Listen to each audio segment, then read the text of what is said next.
Pemirsa, pengacara Farhad Abbas bergabung dengan tim kuasa hukum mantan narapidana kasus pembunuhan Vina Eki Saka Tatal. Farhad Abbas menegaskan akan mengambil langkah hukum peninjauan kembali untuk memulihkan nama baik Saka Tatal.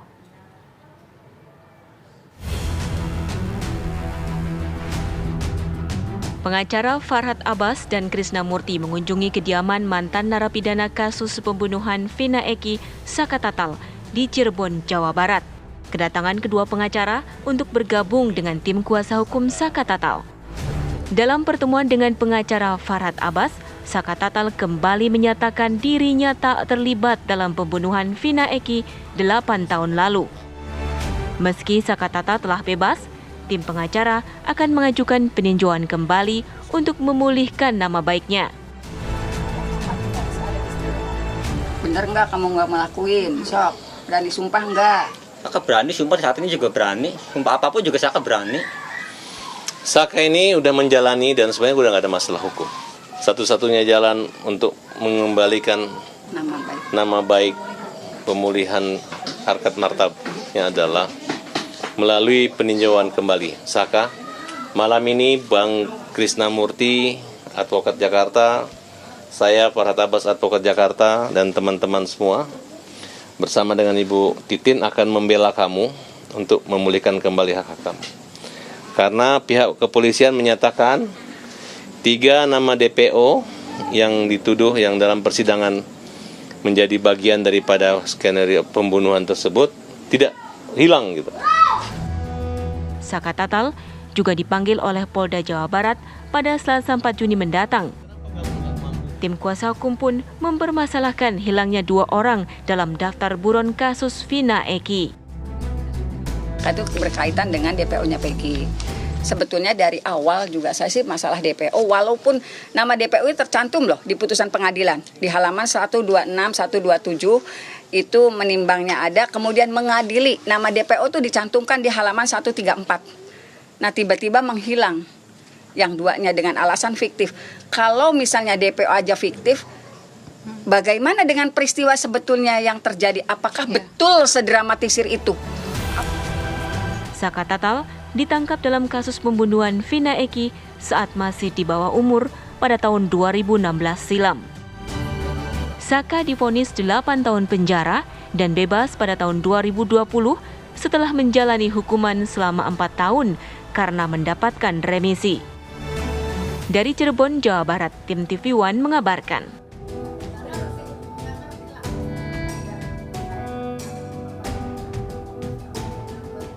Pemirsa, pengacara Farhad Abbas akan mendampingi Saka Tatal dalam mengajukan PK untuk kasus pembunuhan Vina dan Eki. Saka Tatal menginginkan namanya direhabilitasi karena mengaku tidak terlibat dalam kasus pembunuhan pasangan sejoli tersebut. Apa saja bukti dan saksi yang dimiliki oleh Farhad Abbas untuk mengajukan PK? Akankah Saka Tatal bisa memenangkan kasus ini?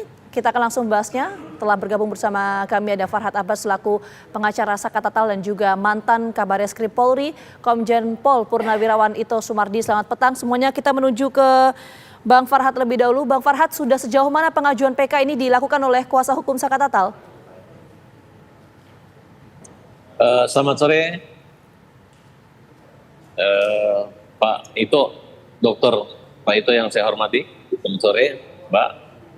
Oke, kami baru saja mendapat surat kuasa dari kemarin dan ditandatangani hari ini, yang mana surat kuasa khusus untuk mengajukan peninjauan kembali dan mendampingi pemeriksaan-pemeriksaan di Kepolisian Daerah Jawa Barat. Oleh karena itu, secara umum saya hanya ingin membahas bahwa jika kita mempelajari putusan pengadilan dan dikaitkan dengan DPO, akan tampak jelas bahwa sebenarnya masyarakat lebih pintar dan pihak dari Kepolisian Daerah Jawa Barat tidak boleh dengan mudah mengatakan bahwa 2 DPO itu telah atau adalah fiktif dan tinggal 1 DPO. Oke. Karena unsur daripada pertimbangan itu sangat jelas bahwa gara-gara ketiga saksi DPO itulah yang membuat hampir semua orang yang dituntut hukuman mati dihukum seumur hidup. Oke. Ini menyangkut hak asasi, apakah mereka pelakunya atau sesuai tidak perbuatan itu dengan hukuman yang mereka alami. Iya, Bang Farhat. Demikian. Bang Farhat, pertanyaan saya belum terjawab tadi. Iya. Sudah sejauh mana proses atau upaya pengajuan PK ini dilakukan oleh tim kuasa hukum dari Saka Tatal? Karena kan sudah beberapa waktu lalu menyampaikan bahwa akan mengajukan PK. Sejauh mana prosesnya? Kan hari ini kami baru mendapat kuasa dan habis meneliti. Kami membedah putusan itu dan kami temukan ada beberapa kejanggalan karena upaya dari awal itu tidak ditempuh sesuai dengan kebiasaan, diantaranya mulai di tingkat banding tidak adanya memori banding. Nah, kemudian hakim menjatuhkan hukuman berdasarkan hanya copy paste dari berita acara polisi. Ya, artinya belum diajukan ya untuk PK itu ya Bang Farhat ya? Baru mendapat kuasa dan diantaranya yang jika Mbak perlu bukti adalah artinya kehilapan hakim juga, kekeliruan juga ada di tingkat pengadilan negeri maupun banding maupun kasasi terhadap vonis Saka ini. Nah, kemudian pernyataan dengan Bapak Dirkrim yang menyatakan bahwa 2 DPO itu fiktif, berarti saksi-saksi yang membuat hakim yakin pada saat persidangan itu adalah fiktif juga, kira-kira seperti itu. Oke, ini kan belum diajukan ya. Apakah memang ada novum baru atau bukti-bukti baru yang dimiliki oleh kuasa hukum Saka Tatal, Bang Farhat? Untuk sementara di samping bukti-bukti dan saksi-saksi, kami menilai peradilan atau persidangan Saka ini tidak sempurna. Karena walaupun Saka telah menjalani hukuman 3 tahun 8 bulan dan tidak ada kerugian lainnya, dia tetap akan mengembalikan atau memulihkan nama baiknya melalui upaya peninjauan kembali tanpa kita berkuar-kuar, tapi melalui prosedur yang memang diatur oleh KUHAP seperti itu. Oke, baik, kita menuju ke Pak Ito. Pak Ito, apakah dalam proses pengajuan PK meskipun ini belum diajukan ya, kalau tadi Bang Farhat menyampaikan ya, apakah perlu mengumpulkan novum baru atau bukti-bukti baru? Karena kan kasus sudah cukup lama. Ya, baik, Mbak Ina. Sekarang kita perlu ingat ya, tadi sudah sampaikan oleh sahabat saya, Mas Farhat, bahwa Saka ini kan bukan bebas demi hukum ya, tapi dia telah menjalani hukuman sesuai dengan vonis hakim. Terus kita pegang dulu.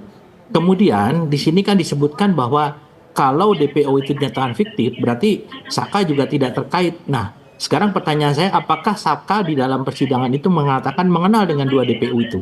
Karena setahu saya yang bersangkutan tidak mengatakan mengenal. Kemudian yang ketiga, Mbak, bahwa saat ini kan berbagai media ini Saka menyampaikan hal-hal yang tentunya memiliki konsekuensi hukum. Ya, apabila tidak bisa dikuatkan, dibuktikan dengan bukti-bukti yang dapat dipertanggungjawabkan secara hukum, maka yang bersangkutan bisa dikenakan Undang-Undang ITE pasal 27 ayat 3 ataupun pencemaran nama baik pasal 310 ayat 1 KUHP. Sehingga di sini kita perlu menunggu dulu kalau memang nanti betul dari PK-nya itu yang bersangkutan diterima oleh Mahkamah Agung, tentunya ini semua gugur. Kemudian saya dengar yang bersangkutan tidak datang ya, dipanggil. Ini kan ada pasal 159 ayat 1 KUHP bahwa setiap saksi itu wajib hadir. Ya, kalau tidak maka tentu dalam manajemen penyidikan akan ada upaya paksa, yaitu membawa yang bersangkutan ke Jakarta ya. Ini pun juga ada pasal yang dikenakan apabila tidak hadir, pasal 224 KUHP. Jadi saya kira apa yang disampaikan Pak Farhat itu adalah hak daripada tersangka dan kita harus menghormati. Saya tidak mengatakan Saka itu bersalah atau tidak, itu bukan kapasitas saya, dan juga tidak menilai apakah hakim itu benar atau tidak memutuskannya. Demikian, Mbak. Pak Ito, tapi begini Pak, yang dibutuhkan itu sebetulnya apa untuk pengajuannya ya? Kalau untuk nanti apakah diterima atau tidak itu kan proses lain selanjutnya. Tapi untuk mengajukan PK ini apakah kemudian perlu novum baru, bukti-bukti baru? Karena kan ini kasusnya sudah cukup lama, Pak Ito. Ya, ini perlu kan, yang bersangkutan sudah menjalani hukuman, Mbak. Jadi di sini yang disampaikan oleh Pak Farhat, ini harus bisa dibuktikan apakah keputusan hakim itu cacat atau tidak. Kalau memang cacat, tentunya harus ada rehabilitasi kalau diterima. Dan tentunya ini akan berpengaruh kepada terpidana yang lainnya, karena kan mereka bersama-sama ya untuk dikenakan ininya.